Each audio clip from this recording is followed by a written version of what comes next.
दारू पिऊन वाहन चालवताना तुम्ही आढळलात तर आता थेट लायसन्स रद्द होणार आहे। पुणे पोलिसांनी याबाबत न्यायालयाकडे प्रस्तावच पाठवला। दारू पिऊन दुचाकी किंवा चारचाकी गाडी चालवल्यास पुण्यात वाहन चालकाचं लायसन्स कायमस्वरूपी रद्द केलं जाईल। वाढत्या अपघाताच्या पार्श्वभूमीवर पुणे पोलिसांनी हा निर्णय घेतलाय। ड्रंक अँड ड्राईव्हला आळा घालण्यासाठी पुणे पोलिसांनी कठोर पावलं उचलली आहेत। पहिल्यांदा दारू पिऊन आढळल्यास 3 महिने ड्रायव्हिंग लायसन्स रद्द केलं जाईल।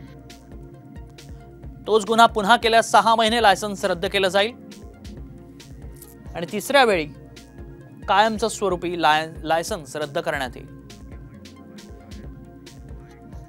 लायसन्स मिनिमम 3 महिन्यासाठी निलंबित होणार आहे। त्यानंतर त्यांना मिळू शकेल, परंतु त्यानंतर परत ऑफेन्स केला तर त्यांचं लायसन्स जे आहे ते रद्दही होऊ शकतं। त्यामुळे कुणीही दारू पिऊन किंवा कोणताही अंमली पदार्थ घेऊन वाहन चालू नये एवढंच मी आवाहन करू इच्छितो।